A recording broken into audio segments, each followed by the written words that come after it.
Thank you for choosing to watch our video. We're happy to provide these from our Song Worship Training Series with Tim Stevens on May the 4th through the 9th, 2025. Please like and subscribe to our channel and click the bell icon for notifications of new content. Leave us a comment and watch the other videos from this week-long effort. And now, on to the sermon. So anyway, that rhythm, you've just got to establish the rhythm and get people to feel it. And not only feel it, but they need to see it. In words, when the two are working together, a good beat pattern. I was talking to a fellow the other day. We got talking, analyzing about conducting, and he and I were talking about it, and he had some good ideas. And anyway, I just said that you've got to get people not only to feel the rhythm, but they got to see it. And you know, I mentioned the other night about my father was able to. You could hear it in his voice. You could feel the rhythm in his voice. Like come we that love the Lord and let our joys be known. He was emphasizing those beat ones on each measure. Anyway, this fellow was telling me that he asked someone for somebody that he respected, that a good leader, said, "What do you think I'm lacking in my leading?" And this fellow said, "Your beat one is not strong. Your beat one, when you're coming down to the right of the measure bar, I just don't feel it. I don't see it." And so I was in a place where a guy had a really strong voice, but had a weak beat. I mean, he had, I don't know how he could do that, how he could sing strongly and then have such a weak beat. It's just like I couldn't watch his beat pattern. It's like it doesn't fit. And then there was another guy there in that same congregation that had the opposite. He had a good strong beat, but a weak voice. I said, man, when you guys could get that together, where you're, come we that love the Lord and let our joys be known. See a little bounce in my beat pattern? But I'm not all over the place. That is distracting. When a cousin of mine was in band, he was a couple of years older than me, I used to love to watch his beat pattern. Because he could just really, it looked really neat. And I thought, boy, I got to do that. Well, the more I think about it, as I got older, I thought, there's too much motion up here that I'm not really sure which beat that was. I know this is beat one in a 4-beat pattern. 1, 2, 3, 4. 1, 2, 3, 4. 1, 2, 3, 4. Can you see that? Can you feel it? Let's do that together. This would be a good warm up for us to do with our beat patterns. So let's get our hands up. I'm going to use. I'm going to turn this. How many right-handers? We have mostly right-handers. Any left-handers? Figures. Okay. You left-handers. I'll use both hands, but I'm going to turn this way. So let's do a 2-beat pattern first. 1, 2 beats. Here we go. Down, up, down, up. Down, up, 1, 2. Now say that with me. 1, 2, 1, 2, 1, 2, 1, 2. Now go 1 and 2 and 1 and 2, 1 and 2 and 1 and 2.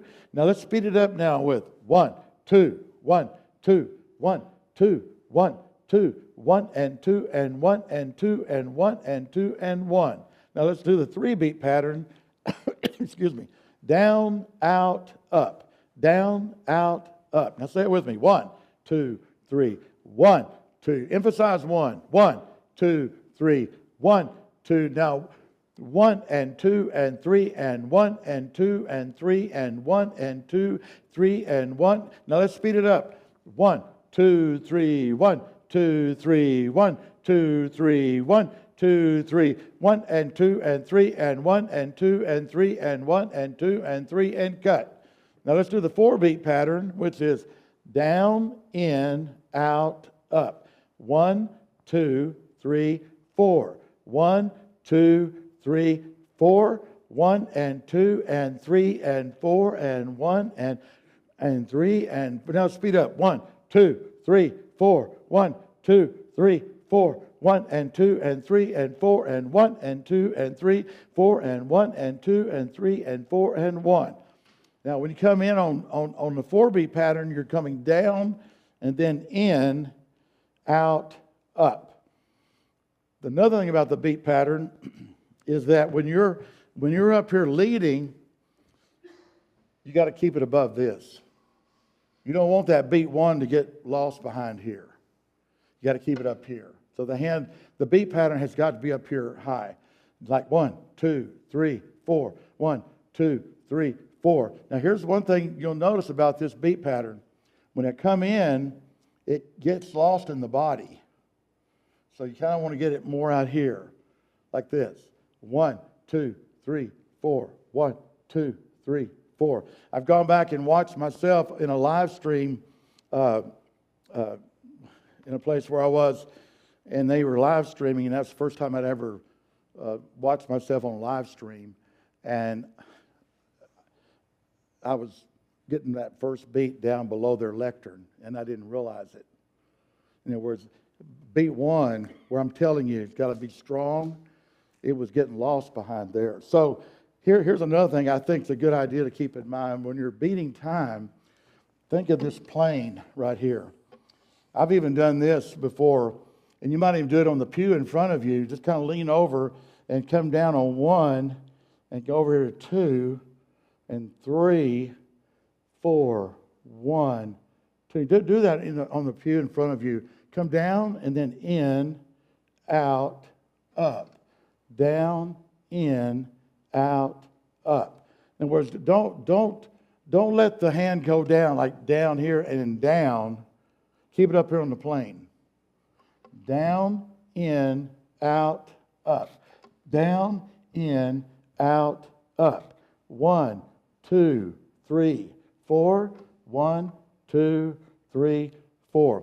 And one of the best things you can do is get in front of a mirror and watch your beat pattern. Or just be thinking about that. Keep it on the plane and where it doesn't drop down. That beat pattern is so important for people to see it and feel it. Several years ago, I went into a fellow's recording studio in Florida, and my dad was good friends with him, and I went in there to ask him questions about something, and of course my dad had already passed away, and he asked me, he said, what do you do what do you teach your students when it comes to conducting? And I said, well, I tell them to get their hand out, get that palm out where it's visible, where people can see it. In other words, I don't want to do this or this, but this, where people can see, the audience can see my hand. They can follow it. That's much better to be able to follow that. And keeping the fingers together. And he said, you know what, I totally agree with you on that. And I said, well, what can you add to that? And he said, well, being a recording engineer, I record every band in the state of Florida every year during their concert season. Every band Florida is a big state. And I record every band every year. And something I noticed is that one band would be really, really good for like 4 or 5 years in a row. And then we get ready to start, their orchestra would start to play, or their band would start to play, and I'm expecting them to be really good again, like they have been the last 4 or 5 years. And they weren't. I thought, what's going on here? What's happened to them? And he said, I began to think about the conductor. He said, is it a different band director? Yeah. They got a different band director now. He's leading them differently than the guy that did 4 years before or 5 years before. So he said, what I did was, I'm recording the audio, and I put a fella in the booth with me when I'm recording the audio, and I put a video camera on the back of the stage to take a video of the conductor only, of the band director only. We just had a video set up on him only. And I had a fellow there in the booth with me that would critique the director. And he said, when we got to the end of the year, we would offer to the school, we have the audio of your band playing in the concert or in the contest. But we also have a video of your director, if you'd like to have it. You know what? Most of the directors did not want it. They did not want to be critiqued. They felt like, I'm good enough, I'm fine. But there was a few, though, that said, yeah, tell me, what can I do to improve? And that's the attitude that I need to have and you need to have, is what could I do to do this better? How can I improve? I mean, I tell people this all the time. My father, at the age of 84, when he and I were still working together, he'd tell me, I don't know how many times, son, I know I can do this better.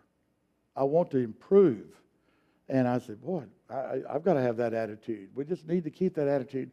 And I go around the country and I run across fellows that feel like, I know how to do this. I got it. And they won't even bother to come to a class like what we're having right now. And then they expect to lead on Sunday morning. And I've seen that in the last few months where we've been, and the guy that gets up to lead on Sunday morning is so unprepared, and he never bothered to even come to a class. But he feel like, well, I got it.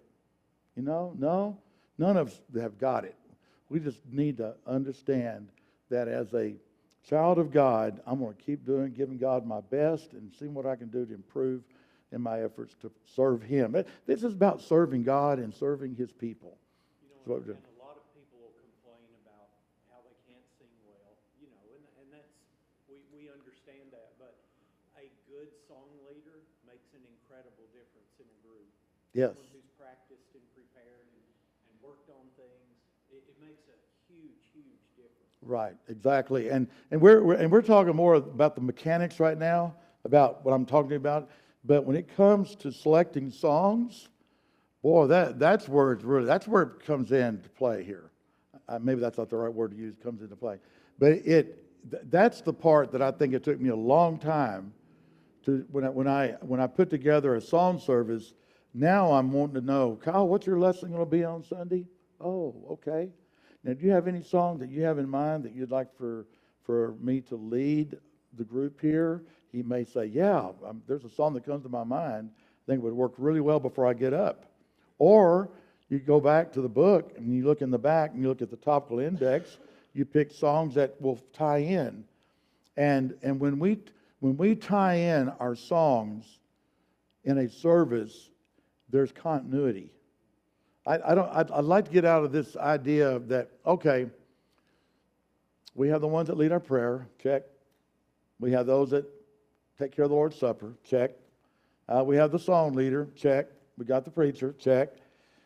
It all needs to come together where it's working together, where there's unity in our worship, where there's continuity. And I've seen that in a few places where I've been, where from the very beginning, the very first song, it just tied right in to the sermon, and even after the sermon and the invitation and closing song. Denominations have a whole team. They do. And they plan for hours. They start on Monday for the next Sunday. Yes. I listened to an interview years ago. There was a documentary. Remember Peter Jennings of ABC? He did a documentary on In the Name of God. He was going around all these different denominations. And that's right. They had a team that started working on Monday morning, and they started working on the next Sunday. And the one thing I do remember them saying is, we got to give the people what they want. It wasn't really what they need. We got to, that's a marketing concept, isn't it? Give the people what they want, and that's what a lot of it's become. It's about marketing and how can. Well, I think some of that we've got to be thinking about too. What do I need to lead that we need? It's not so much about what I want or what you want. Is what do we need? And I believe that when it comes to our songs, that when we select them, I'm going to pick songs that are upbeat, that are slow, just keep mixing it up, and so that it doesn't get monotonous. Because if you get into a service where every song's in the same key, the same tempo, it's going to lose being effective. It's just going to go down. And we've got to realize that we're trying to keep people motivated. And here's another thing I think of. I think of those people who come in those doors for the very first time. They come in for the very first time and they see what we're doing and they're thinking, whoa, this is different. There's no instrument. But when they come in and they see a group of people that are just praising God and they're giving their all, I mean, that can bring them back. They can,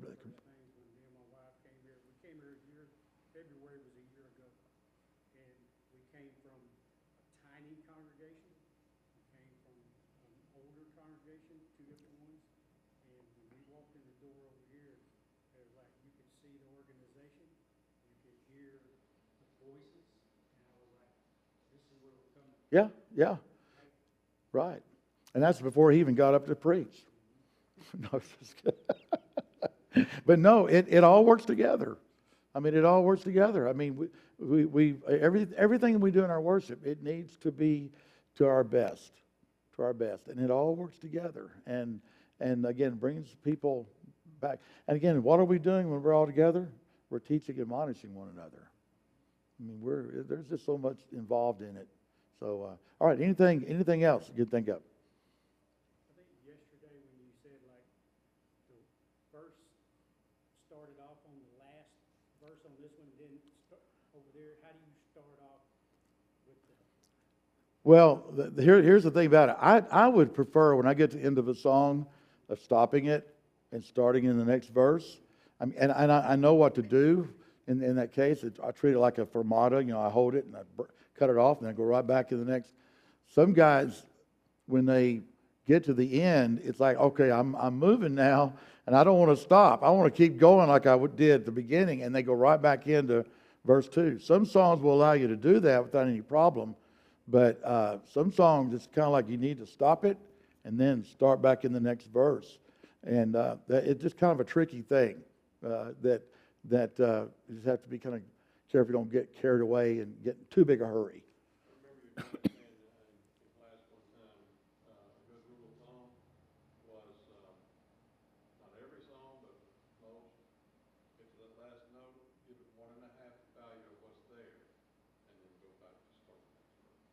You mean after it ends? When you get to that ending note, Okay. 1.5 value as far as the time.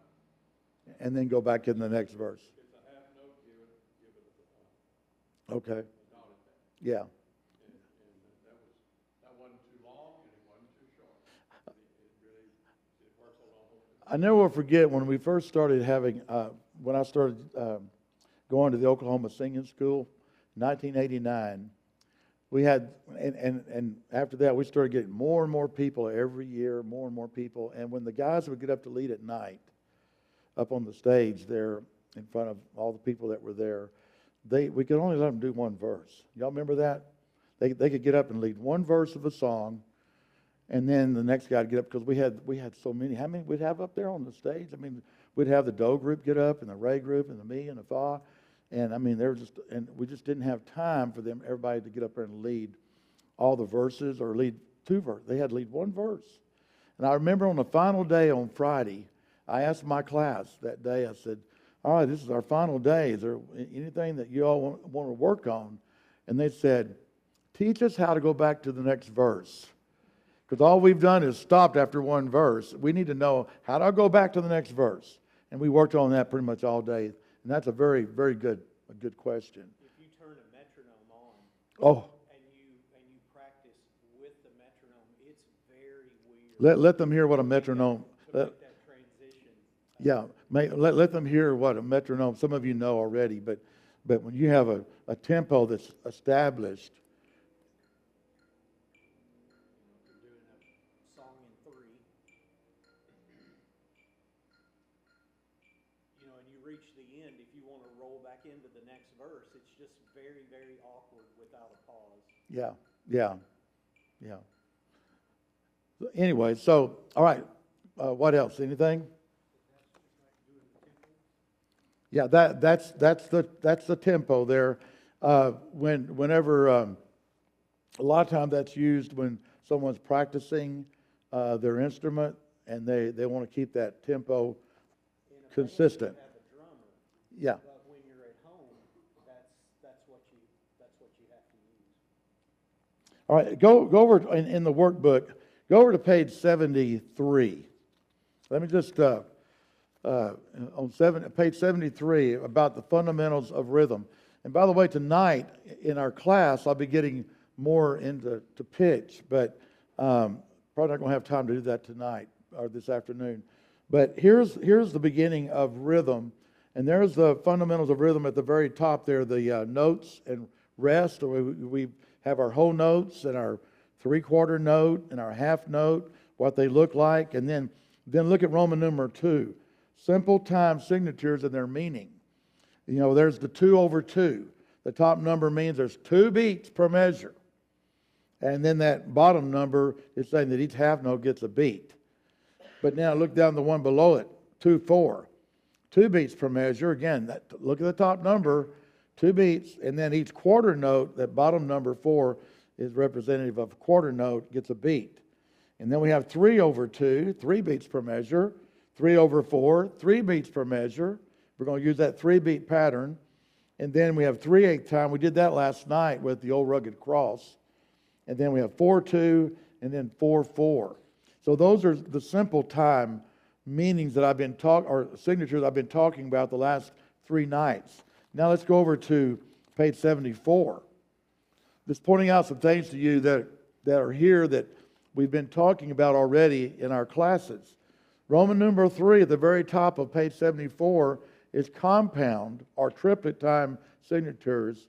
And when you have a high number on top, like a 6 divided by 3, and that's going to be a 2-beat compound. So there is 6 beats per measure, but I'm not going to beat each one of those individually, like 1, 2, 3, 4, 5, 6, 1, 2, 3. It's going to be 1, 2, 3, 4, 5, 6, 1, 2, 4, 5, 6. That's compounding 3 beats into 1. And then we have 6/8 time, which is a little quicker. When I think about 6/4 time, I think of songs like, when with the Savior we enter the glory land. And then 6/8 time be songs like, Jesus is tenderly calling thee home, calling today. It's a little bit faster, a little quicker, because we're hitting the 8th notes, the notes with a flag on them. Then we have a 3-beat compound, which is a 9 on top. And so 9 on top divided by 3. Now we're in the 3-beat compound. So it's that 1, 2, 3, 5, 6, 7, 8, 9. 1, 2, 3, 4, 5, 6, 7, 8, 9. And then we have songs like 9/4 time, like Have Thine Own Way, Lord. 7, 8, 9. 1, 2, 3, 4, 5, 7, 8, 9. 1, 2, 3. And I'll say this. Anytime in this hymn book that you have a 9/4, 9/8, it's always going to start on 7, 8, 9. Starts up here. Have thine own way, walking in sunlight. Blessed assurance.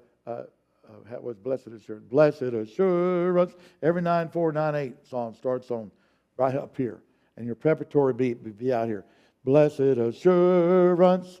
And I want you to notice something on the very. I'm going to come back to that page, but look over here at near the end of the book, where we put in song leaders. Oh, okay, page 139. 139. In the previous books that we had, well, I thought it would be right here. My dad had put in here about for song leaders to let you know that. No. I'm sorry. 138. 138. Look down at where he has 9/4, where it says 9 beats per measure. A quarter note gets 1 beat. And he has in here, he has used the triple beat pattern for directing slow 3-beat compound time. That'd be like songs like Have Thine Own Way, Lord. In earlier printings of the hymn book, number 160 begins on beat 1. Now, take your song book. I'm going to show you what I'm talking about. This might help to explain. 160. This book here, this is the 16th printing. And there's some things I've discovered since my dad passed away, and this is one of them. Look at this song, One Day. One day when, okay, this was the only song in all the previous books, this hymn book, that started on beat 1 in 9/4 time. It went like this. One day when heaven, emphasis was placed on one. One day when heaven was filled with his praises. One day when sin was as black as could be. So my dad would have to tell song leaders in a class like this, guys, every 9-4, 9-8 song starts on 7, 8, 9, except this one. But after he passed away, I noticed, I looked at the book, I thought, he moved the measure bar over 3 notes. Y'all see that? Look where the measure bar is. It's after the word when. One day when, so where's the emphasis placed upon? Heaven. Not on the word one, but one day when heaven was filled with his what? Praises. One day when sin was as black as could be, Jesus came forth to be born of a virgin, dwelt among men. My example is he. So that was a really great move that he made. Now I can say, from this printing on to where we are today, is that every song in this hymn book in 9-4, 9-8 starts on 7, 8, 9. One day when heaven, but for a long time it wasn't that way. Now look over toward the end of the song. You can see now why moving that measure bar over by 3 notes, how important that is when you get to the end of the song. Rising he justified freely forever. One day he's coming. See, coming's on beat 1, whereas before it was one day he's come, but one day he's coming. Oh, glorious day.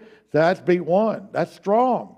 And that's what he was trying to accomplish in this by moving that over, just over 3 notes. Now it starts on 7, 8, 9. 7, 8, 9.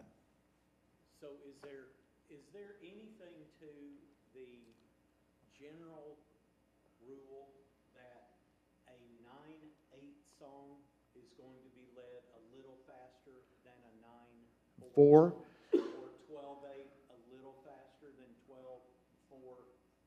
Yeah, well, by looking at the bottom number, the 4 would represent a quarter note versus an eighth note. But you've got songs that, again, I believe you look at the message of the song.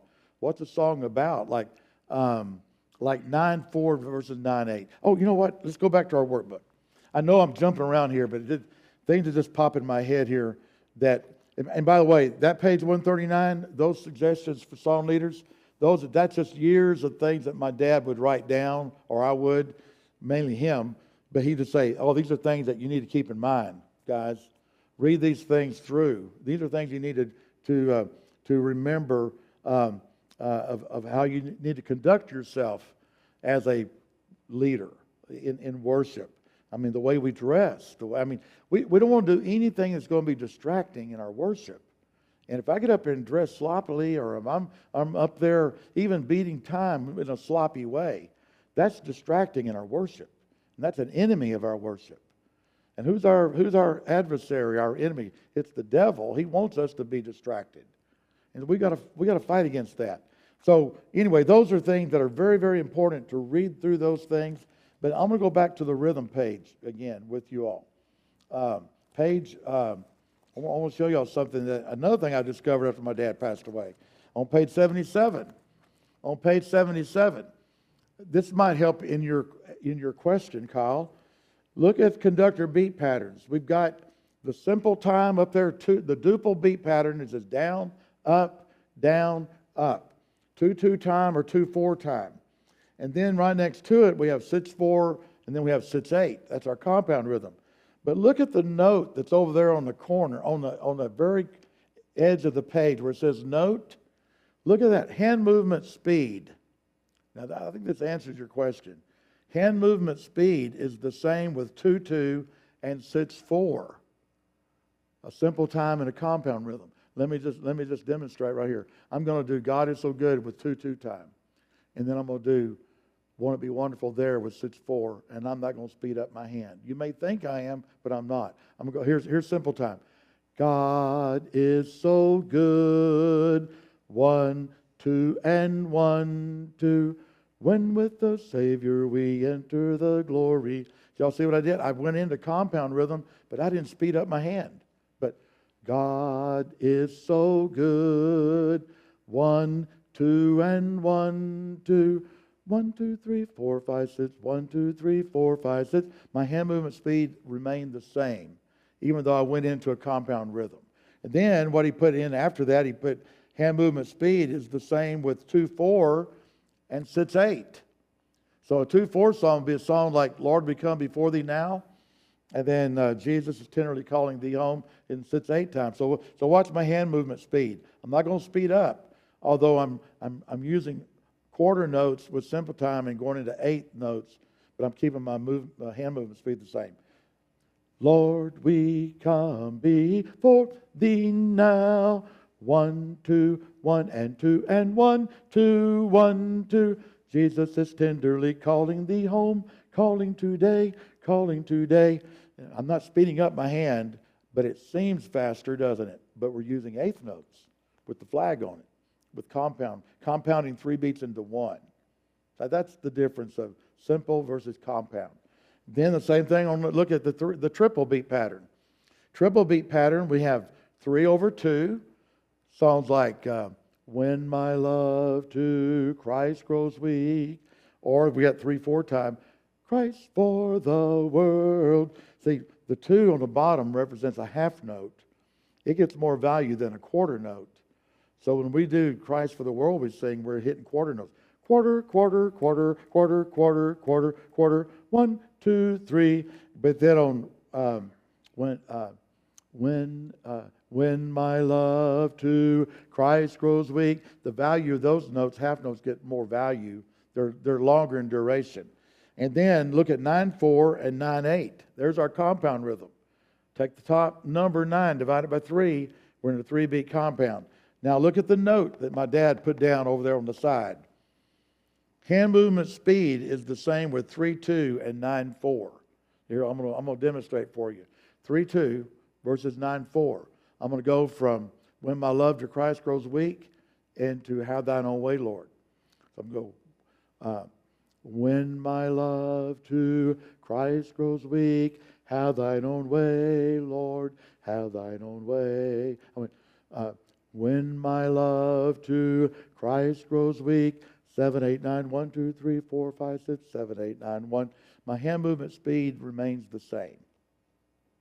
Going from, so I think sometimes guys, when they go into a compound rhythm, they think, oh, I got to speed up. No, you're not. You're not speeding it up at all. You're just compounding some beats into 1, if that makes sense at all. It might mean more to you later when you really analyze it. Think about it. Go ahead. Yeah, each beat's getting a count. Like, but in compound, you're putting 3 into 1. Yeah. And also you have to think that between a 8 signature song and a 4 signature song, there's a decent chance that you're singing twice the number of words. Exactly. Which is going to feel faster. It's going to feel faster. If it's the same speed, it's going to feel It's going to feel that way. Yeah, it's going to feel faster when it's really not. But it's going to feel that way because you're putting more there's more syllables in that phrasing. And so now look at the other thing that he mentioned here, 3/4 speed and 9/8 speed. 3/4 would be your Christ for the world we sing, walking in sunlight, all of my journey. I went to 9/8 time, but walking in sunlight. But we're dealing with those eighth notes, and then we got more beats in there, and they're compounded into 1 in a compound rhythm. So 1, 2, 3, Christ for the 1, 2, 3, 1, 2, 7, 8, 9, 1, 2, 3, 4, 5, 6, 7, 8, 9, 1, 2, 3. But I'm not speeding up my beat pattern. And the same goes true in the 4-beat pattern as well. We don't have many songs in 4/2 time. Not many. There might be a couple of them in our book. Trying to think, maybe "Oh Sacred Head," "Oh Sacred Head." Have you led that one, Dave? The "Oh Sacred Head," David. I think that's 4/2 time. It's slow because you're dealing with these half notes. "Oh Sacred Head, no, now wounded," but it's intended to be that way, slow. But keep the energy going. You don't want to let it fizzle out. You know, guys, if we don't keep the tempo moving and we let the audience take over, you're dead in the water. I've had people say, well, how can I speed it back up? Well, you can't. You can't. You let it get away from you. Yeah, and that's distracting. It's like if you pitch it wrong, there's no way to fix it. You got to either stop it, and you really don't want to do that, but if you have to, you have to. You know, I was leading a place up in Columbia, Tennessee, and they brought in a Nashville recording engineer to come into the building, and he had microphones all set up, and I was up there leading the very first song. He gave me a song, and there were about 600 people there that night, and boy, they're all ready to start, and I started in that song, He took my burdens all away. They didn't give me enough volume at the pulpit, and they couldn't hear me in the audience, and when we got to the chorus, it was, He gave me a song to sing, and this is the very first song of a 2-hour singing that night. And I thought, boy, we're getting off to a bad start. And I never stop a song, but I had to that night. I said, folks, we got to start again. And we're just getting started tonight, and I need some volume up here. And they gave me some volume, and then people were able to hear, and I got a little bit stronger in my beat. But a song leader, one who's leading us in worship, you got to stay in control. It's not that you're a control freak. I hope you're not, but you got to stay in control. And well, that Kleinwood singing down there at Kleinwood in Houston. One night I was leading the greatest commands. Love one another. I think that's an alto, isn't it, Vicki, that has the melody, the lead part, the beginning. And I just thought, okay, with 1,000 or 1,300 people there, I think I'm not going to try to overpower the women, the altos. I'll let them kind of take it. And I mean, all of a sudden, here comes the other parts in. I'm thinking, I am losing control of this audience. And I had to come in and take over. And I thought, I won't do that again. I mean, if that's the melody. Whenever you have the melody, the lead part, you stay with it. Even though you've got the male voice and it's maybe the women, I'm not going to give up control of a song. But I know that's hey guys, it's a quarter till people are coming in, and any other question that anyone has? And I know some of you need to go, but one question I do ask people, guys, I say, what do you find distracting when you're up leading worship? What do you find distracting?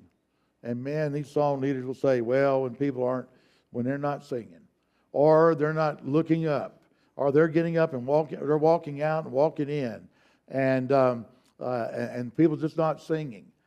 And they're all right. Those are things that do distract us as leaders. But then I ask the question, so what do you think you're doing that's distracting them?